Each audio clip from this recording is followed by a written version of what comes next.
अब अपन सर्वांग का अध्याय पहले का स्वानुभव स्पष्टीकरण करते हैं। ओम तत्सत।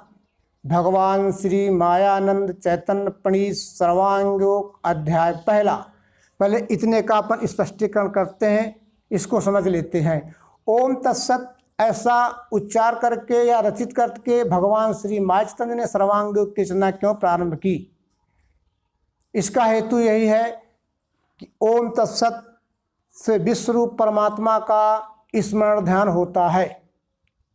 ओम कहते हैं विश्वरूप परमात्मा के क्षण सगुण साकार स्वरूप को। तत् कहते हैं विश्वरूप परमात्मा के अक्षर निर्गुण निराकार रूप को। ये जहाँ ओम और तत् क्षर अक्षर सगुण निर्गुण ये दो द्वैतात्मक कल्पनाओं का अखंड विलय जहाँ रहता है होता है, उसको सत यानी पुरुषोत्तम विश्वरूप परमात्मा कहते हैं। इस तरह से ओम तत्सत उच्चार करने से विश्वरूप परमात्मा का स्मरण ध्यान होता है। जब हम कोई अमुक कार्य प्रारंभ करते हैं तो कार्य प्रारंभ करने के पहले विश्वरूप परमात्मा का स्मरण ध्यान करते हैं कि हे विश्वरूप परमात्मा, हमारे द्वारा होने वाला अमुक कार्य निर्विघ्नता पूर्वक पूर्ण हो। भगवान श्री मायाचंद ने भी विश्वरूप परमात्मा का स्मरण ध्यान करते हुए हे विश्वरूप परमात्मा, विश्व कल्याण धर्म स्थापन में सर्वत्र प्रचार प्रसार हेतु औरों को परमात्म दर्शन कराने की युक्ति विधि सूत्र सर्वांगयोग की रचना निर्विघ्नता पूर्वक पूर्ण हो। सर्वांगयोग अध्याय 6 अंतिम छंद की अंतिम लाइन में कर्मारंभ जताने को संज्ञार्थ ओम कहें श्रुति, ये सनद है। अब भगवान किसे कहते हैं ये भी समझना बहुत ही जरूरी है, क्योंकि आज भगवान के बारे में मानव जगत में नाना प्रकार की भ्रांतियां फैली हुई हैं। विष्णु पुराण में ये सारी की सारी बातें आती हैं।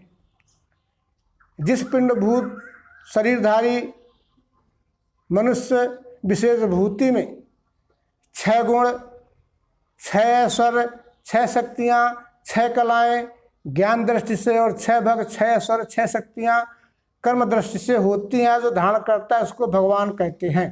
तो ज्ञान दृष्टि से 6 भग कौन होते हैं? ज्ञान विज्ञान वैराग्य धर्म श्री विजय भगो ध्रुव ऐश्वर्य संपन्न योगी चा भगवान स्मृता। ज्ञान कहते हैं परोक्ष ज्ञान को। परोक्ष ज्ञान के अंतर्गत अन्य ज्ञानों का भी समावेश हो सकता है, होता है। विद्याएं 14 प्रकार की होती हैं।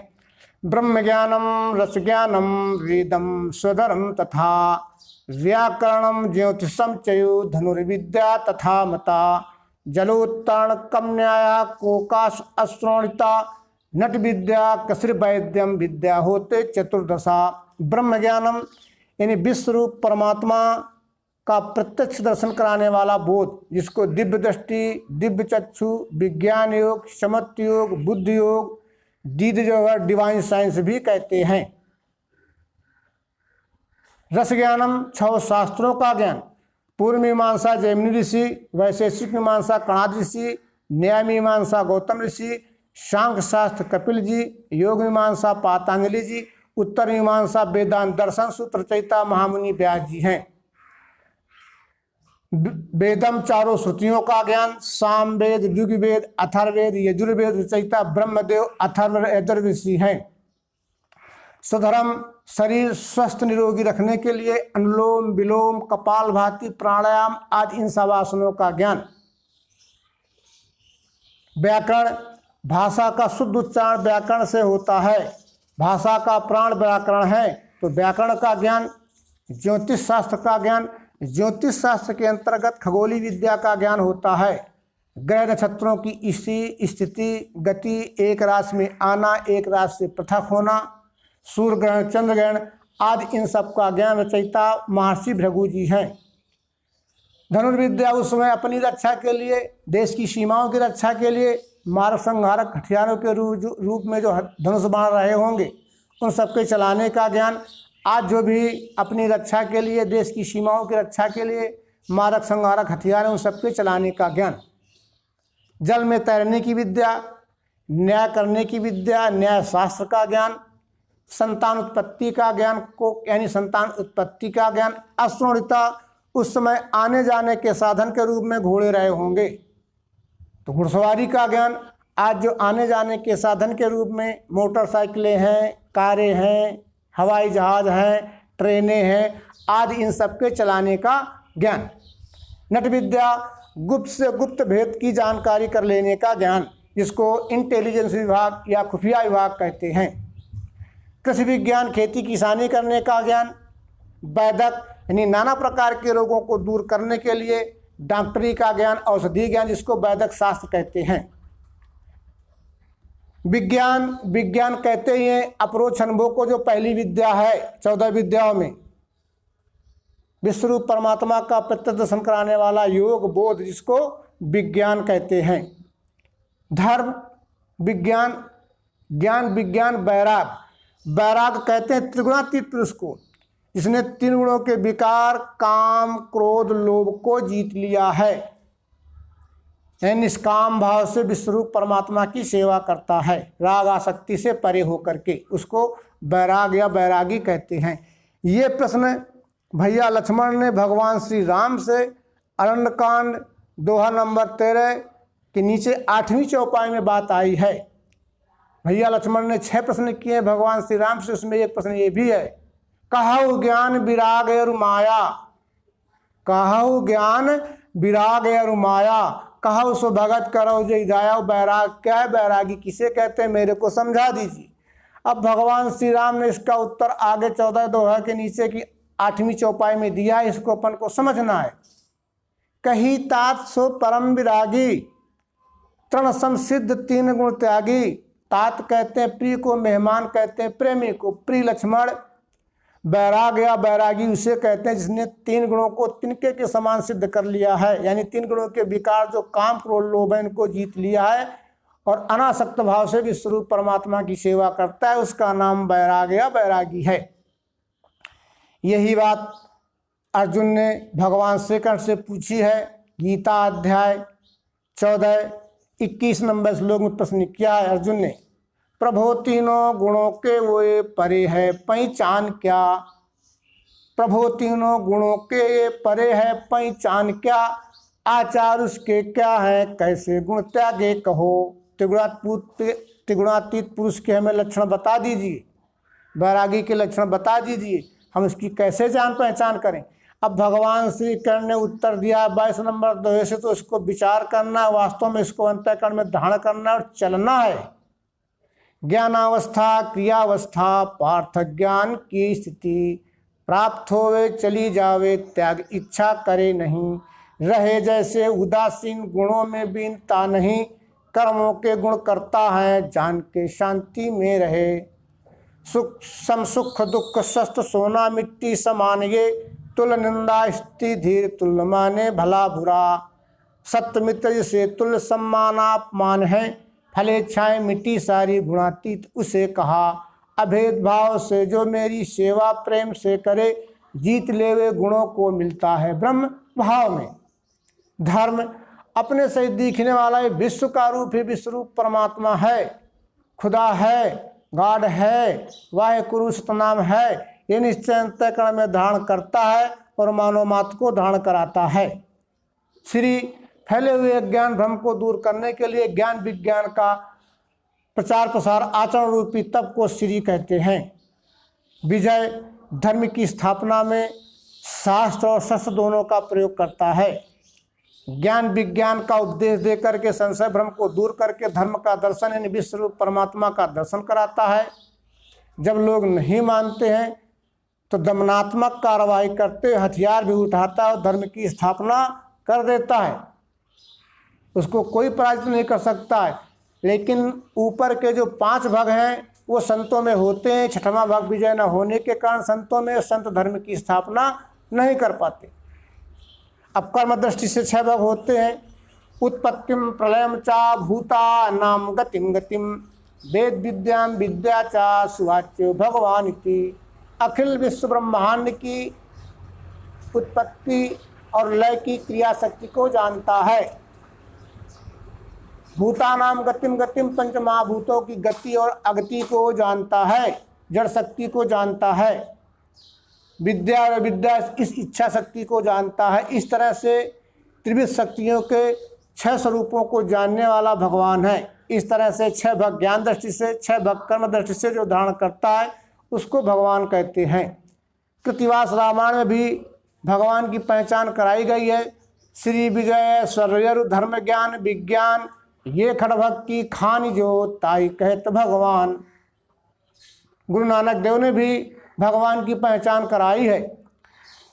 सुख दुख जिय पर से नहीं, लोभ मोह अभिमान, कह नानक सुन रे मन सो मूर्ति भगवान। श्री मायानंद चैतन्य श्री का स्पष्टीकरण हो चुका। मायानंद चैतन्य किसे कहते, मायानंद किसे कहते हैं या मायानंद का लक्षार्थ क्या है, अपन लोग अध्ययन करें और उस रहस्य को निकालें। चैतन्य किसे कहते हैं इसको अपन समझ लेते हैं। गीता अध्याय 14 11 नंबर श्लोक में भगवान श्री कृष्ण ने भक्तराज अर्जुन को चैतन्य के बारे में समझाया है। देह में जब ये सारी इंद्रियां ज्ञान ज्योति से रहे चैतन्य तो जानो शत्रु का बल है बढ़ा। जब स्थूल सूक्ष्म कारण और महाकारण ये चारों इंद्रियाएं ज्ञान अवस्था में जागृत अवस्था में रह करके लोकहित के कर्म होते हैं उसको चैतन्य कहते हैं। प्रणीत भगवान श्री माचतन ने दिव्य दृष्टि का आविष्कार किया। उनके अंतःकरण में जो अव्यक्त रूप से थी दिव्य दृष्टि, जिसको प्रणीत कहते हैं, अव्यक्त रूप को प्रणीत कहते हैं, वो यहाँ सर्वांगयोग रूप में व्यक्त कर रहे हैं। सर्वांगयोग यत यत पिंडे तत्त ब्रह्मांडे, जो पिंड में है वही ब्रह्मांड में, जो ब्रह्मांड में है वही पिंड में, यानी एको ब्रह्म द्वितीयो नास्ति। विश्वरूप परमात्मा एक है, दो नहीं है। तो पिंड ब्रह्मांड यत यत पिंडे तत्त ब्रह्मांडे, जो पिंड में है वही ब्रह्मांड में है, और जो ब्रह्मांड में वही पिंड में। पिंड ब्रह्मांड के सभी अंगों का योग यानी सर्वांग योग। अध्याय पहला। अब अध्याय पहला, किसी विषय वस्तु की जब कोई रचना होती है तो उसमें क्रमतः होती है। उस क्रमतः में विभाग होते हैं, खंड होते हैं, उन खंड विभागों को अध्याय कहते हैं। अब यहाँ से भगवान श्री माचतन जी सर्वांग अध्याय पहले की रचना कर रहे हैं। तो इस जगह हमें समझना बहुत ही जरूरी है कि नवम बुद्ध अवतार नारायण भगवान श्री माचतन जी जो सनातन परंपरा प्राप्त मुमुक्षु का आचरण है, जो गीता अध्याय 4 34 नंबर श्लोक भगवान श्री कृष्ण ने कहा है, जिसकी पुनर्व्यक्ति पहले हो चुकी है। सनातन मुमुक्षु का आचरण करते हुए जो भगवान करके आए हैं, भगवान जिस तरह से प्रश्न किया है सदगुरु से, उनके प्रश्न का समाधान हुआ है। तो पहले अध्याय में भगवान यही बात समझा रहे हैं या रचित कर रहे हैं या कह रहे हैं। जब तक हमें सर्वांग अध्याय पहले का स्पष्टीकरण हमारे अंतःकरण में नहीं आएगा, तब तक परमात्म दर्शन आत्मानुभव साक्षात्कार होने वाला नहीं है। ये मुमुक्षु की तैयारी है परमात्म दर्शन आत्मानुभव साक्षात्कार की। दूसरी बात, सर्वांग की रचना करते समय ना कोई शिष्य है ना कोई गुरु है, भगवान स्वयं दोनों भाव में बैठ करके ये रचना कर रहे हैं। प्रारंभ होती है रचना, श्री गुरु के पदों को है मेरा दंडोत प्रेम से, यही प्रेम रहे स्थायी कृपा दृष्टि वही मिले। जब तत्दर्शी सदगुरु के समीपस्थ उपस्थित होकर सात्विक श्रद्धावान मुमुक्ष ने पूर्ण समर्पण सात्विक श्रद्धा शिष्यत्व बुद्धि से सदगुरु के चरणों में दंडवत प्रणाम करते हुए हाथ जोड़ करके हृदयतापूर्ण प्रेम दर्शाते हुए जिस कृपा दृष्टि से विश्वरूप परमात्मा का प्रत्यक्ष यथार्थ दर्शन हो करके अंतःकरण में प्रेम स्थायी होता है या रहता है, अनसंशय भाव से निस्वरूप विश्वरूप परमात्मा का प्रत्यक्ष दर्शन कराने की कृपा करें। भगवान श्री कृष्ण ने गीता अध्याय 4 1 2 3 नंबर श्लोकों में इसकी सनद दी है। मैंने ये स्थायी योग आदि में सूर्य से कहा, मनु ने सूर्य से पाया, इक्ष्वाकु मनु से गहे। ऐसे परंपरा प्राप्त राजऋषियों को मिला, सो बहुत काल जाने से पार्थ योग मिटा यहाँ। वही ये पुराना योग आज मैंने तुझे कहा, भक्त है तू सखा मेरा इससे श्रेष्ठ भेद ये। भगवान श्री कृष्ण मैंने यानी पुरुषोत्तम के अक्षर भाव स्फुरण से किसी भी विद्या का आविष्कार एक बार स्वयंभू स्फुरण से होकर के परंपरा चालू होती है। तो कश्यप आदित्य के ज्येष्ठ पुत्र जिनका नाम सूर्य था, विष्णु था, विवस्वान था और आज नारायण था, तो कल्प के आदि में सूर्य यानी विष्णु नामक विशेष भूति के अंतःकरण से ये विश्व रूप परमात्मा का प्रत्यक्ष दर्शन कराने वाला दिव्य चक्षु योग का स्मरण स्वयंभू हुआ। विष्णु ने ये दिव्य चक्षु योग मनु को कहा, मनु को दिया, मनु को बताया, मनु ने ये दिव्य चक्षु योग इक्ष्वाकु को दिया और ऐसे परंपरा प्राप्त राजर्षियों से होते हुए सप्तम अवतार भगवान श्री राम तक ये दिव्य चक्षु योग आया अर्जुन। इसके बाद ये दिव्य चक्षु पुनः लोप हो गया। वही ये पुराना युग। आज मैंने तुझे कहा भक्त है तू सखा मेरा, इससे श्रेष्ठ भेदी। ये कोई नया ज्ञान नहीं है अर्जुन। अब इसके बाद आचार करके ऐसा सनातन मुमुक्षु ने किया प्रश्न, गुरु बोले सिद्धांत सब वो सुनो। आचार करके यानी जब प्रथमतः तद्दर्शी सदगुरु के समीप परमात्मा दर्शन आत्मानुभव साक्षात्कार के लिए जावें तो पूर्ण समर्पण, सात्विक श्रद्धा, शिष्यत्व बुद्धि से सदगुरुओं के चरणों में दंडवत प्रणाम करते हुए हाथ जोड़ करके हृदयतापूर्ण प्रेम दर्शाते हुए प्रश्न करना, यही सनातन परंपरा प्राप्त मुमुक्षु का आचरण है। परमात्मा दर्शन आत्मानुभव साक्षात्कार में यानी आत्म प्राप्ति में गुरु प्रत्यक्षदर्शी और शिष्य सात्विक श्रद्धावान होना चाहिए, तभी परमात्मा दर्शन आत्मानुभव साक्षात्कार हो सकता है, इसके पहले नहीं। मुमुक्ष ने यानी शिष्य ने सात्विक श्रद्धा से विश्वरूप परमात्मा का प्रत्यक्ष दर्शन कराने हेतु सदगुरु से प्रश्न किया। सदगुरु ने उत्तर दिया, जिस सिद्धांत विज्ञान योग, दिव्य दृष्टि योग, दिव्य चक्षु योग के द्वारा विश्वरूप परमात्मा का प्रत्यक्ष दर्शन होता है, वो सिद्धांत मैं तुम्हें सुनाता हूँ, सुनना और अंतःकरण में धारण करना। मैंने श्रुति स्मृति शास्त्र पुराण आदि कहीं पढ़े, यथा विधान कर्मों को उनके करके लखा। भगवान श्री माचतन जी यहाँ मुमुक्षु भाव से यानी मुमुक्ष ने परोक्ष ज्ञान की संपूर्ण भूमिका का यहाँ निरूपण किया, स्पष्टीकरण किया है, ताकि सदगुरु इन्हीं किए हुए कर्मों में पुनः न लगा देवें और सदगुरु को ये भी मालूम हो जाए कि मुमुक्षु की परमात्मा दर्शन आत्मानुभव साक्षात्कार की, उसकी मुमुक्षु की परोक्ष ज्ञान की अंतिम भूमिका, अंतिम सीमा चरम पर पहुंची हुई उसकी स्थिति है। अब मुमुक्षु सिर्फ परमात्मा दर्शन आत्मानुभव साक्षात्कार यानी वस्तु दर्शन बोध की उसकी प्रबल इच्छा, आतुरता, उसके अंतःकरण में उत्कंठा है। यानी मुमुक्षु सिर्फ परमात्मा दर्शन आत्मानुभव साक्षात्कार ही करना चाहता है।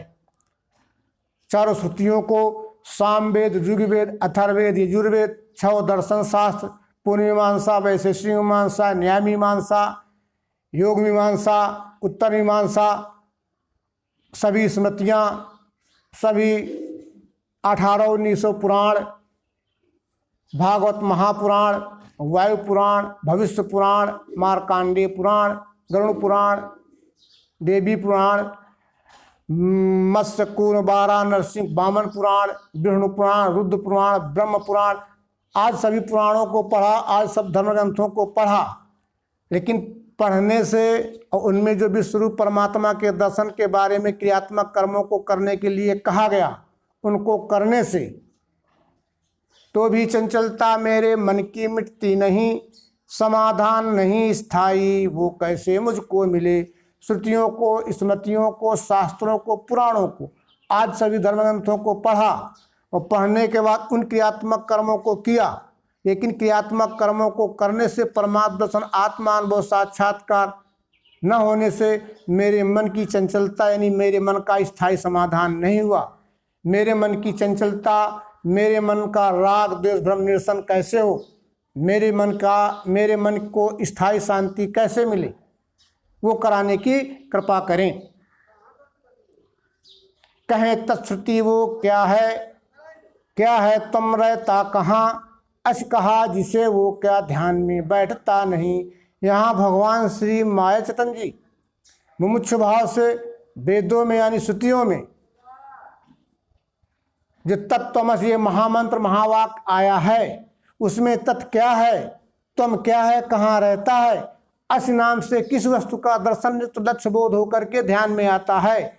मेरे स्वानुभव बुद्धि के पूर्ण विवेक बल से विचार करने पर भी ये ध्यान में नहीं आता है कि अस नाम से किस वस्तु का दर्शन होकर के ध्यान में आता है। देखना उसको कैसे जो देखे वह कौन है, जानना चाहता हूँ ये यथार्थ मुझको कहें। तत्त्वमस को कैसे देखें, देखने की युक्ति विधि सूत्र क्या है, देखने वाला कौन है। अब मैं तत्त्वमस को जैसा है वैसा जितना है उतना पूर्ण रूप से देखना जानना चाहता हूँ। यहाँ मुमुक्षु तत्वदर्शी सद्गुरु से सनातन आचार करते हुए तत्त्वमसि इस त्रिपुटी का दर्शन युक्त लक्ष्य बोध करना चाहता है। यही बात भगवान श्री कृष्ण से भक्तराज अर्जुन ने गीता अध्याय 10, 17, 18 नंबर श्लोक में कही है, पूछी है। अर्जुन श्रुतियों का स्मृतियों का ज्ञाता था, पढ़ा था और उन्हीं क्रियात्मक कर्मों को करता था, लेकिन अर्जुन को धर्म की जान पहचान नहीं थी, विश्वरूप परमात्मा का दर्शन नहीं था। पर इसी प्रश्न को लेकर के गीता का भी उद्भव हुआ है कि मैं धर्म भूल गया हूँ, मेरे धर्म की जान पहचान करा दीजिए। तो अब अर्जुन भगवान श्री कृष्ण से यही बात पूछ रहे हैं कि जो मैंने श्रुतियों स्मृतियों को पढ़ा, उनमें लिखे हुए क्रियात्मक कर्मों को किया, आपने जो यहाँ तक सुनाया, अब मैं पढ़े हुए को, किए हुए को, आपके द्वारा सुनाए हुए को प्रत्यक्ष देखना चाहता हूँ। तुमको चाहने वाला जानूं किस विधि कृष्ण मैं, किस किस भाव में कैसे ध्यान आपका मैं करूं। खोल के वो आत्मयोग और विभूति जनार्दन, फिर कहो मैं प्यासा हूँ विज्ञान अमृत पान का। तुमको चाहने वाला यानी विश्वरूप परमात्मा कृष्ण को प्रत्यक्ष जानने की इच्छा, देखने की इच्छा मेरे को है, उसको किसी विधि से जानूं। यानी विश्वरूप परमात्मा का दर्शन किस विधि से होता है वो विधि मेरे को बताओ, जिससे विश्वरूप परमात्मा का दर्शन होकर के ध्यान में आता है। खोल के वो आत्मयोग और विभूति जनार्दन, फिर कहो मैं प्यासा हूँ विज्ञान अमृत पान का। खोल के वो आत्मयोग, कृपा दृष्टि वही मिले जिस दिव्य दृष्टि आत्मयोग के द्वारा विश्वरूप परमात्मा का प्रत्यक्ष दर्शन होता है। तो प्रत्यक्ष दर्शन होकर के ध्यान में अंतःकरण में बात आती है, तो वो अमृतपान विश्वरूप परमात्मा का प्रत्यक्ष दर्शन कराने की कृपा करें। गीता और सर्वांग योग का तादात्म्यता का संबंध है। बिना सर्वांग योग के गीता समझ में आने वाली नहीं है, और जब तक गीता पूर्ण रूप से समझ में नहीं आएगी तो सर्वांग योग भी पूर्ण रूप से ठीक से समझा नहीं जा सकता है। अपन मूल बिंदु पर आते हैं। भगवान श्री माचतन जी मुमुक्ष भाव से यानी मुमुक्ष ने तत्त्वमसि इस त्रिपुटी को जानने के लिए 4 प्रश्न किए हैं। तत्त्वमसि क्या है, कहाँ रहता है, कैसे देखें, देखने वाला कौन है, यानी क्या, कहाँ, कैसे, कौन, ये 4 प्रश्न किए हैं। जब अपन अंतिम गहराई में जाते हैं तो तत्त्वमसि मात्र 1 प्रश्न है, 8 मिलकर के 1 है और 1 में ही 8 है। इस आधारशिला पर सर्वांग योग इमारत खड़ी है। भगवान श्री माचतन जी ने सद्गुरु श्री विशुद्धानंद सरस्वती से मात्र 1 ही प्रश्न किया था, वो दिव्य चक्षु क्या। ये दिव्य चक्षु का ही पर्यायवाची तत्त्वमसि है और तत्त्वमसि का पर्यायवाची दिव्य चक्षु है। लेकिन दिव्य चक्षु सीधा प्रश्न करना ये विशेष भूति कोटि का प्रश्न है, और तत्त्वमसि ये प्रश्न करना ये मुमुक्षु कोटि का प्रश्न है। इस तरह से भगवान श्री माचतन जी ने हर बात का ध्यान रखते हुए सर्वांग योग की रचना की है कि भविष्यत काल में कोई भी व्यक्ति किसी तरह की उंगली न उठा सके। इस तरह से वो दिव्य चक्षु क्या, 1 प्रश्न का समाधान होते ही भगवान ने अपने पुरुषोत्तम पद की सिद्धि कर दी। इतना ही नहीं, पुरुषोत्तम पद की सिद्धि करते हुए 17 कला अवतारों के सद्गुरु अपने को महाकारण परब्रह्म में लय किया। श्री मायानंद चैतन्य जी सदगुरु भगवान अवतार थे। इतना ही नहीं बल्कि वे आदिनारायण के भी परम उत्कांत रूप साक्षात परब्रह्म स्वरूप थे। जय जय सदगुरु परब्रह्म भगवान नवम बुद्ध अवतार मायानंद चैतन्य, ये सनद है। विस्तार में न जाते हुए मुमुक्षु इस अध्याय में तत्त्वमसि यानी विश्वरूप परमात्मा का प्रत्यक्ष दर्शन करने की उसकी प्रबल इच्छा है, अंतिम चाहत है। इसलिए इस अध्याय का नाम मुमुक्षुइच्छा दर्शन योग है। इसी के साथ अपन सबको हृदय से नमन करते हुए वाणी को विराम देते हैं। बोलो सद्गुरु भगवान की।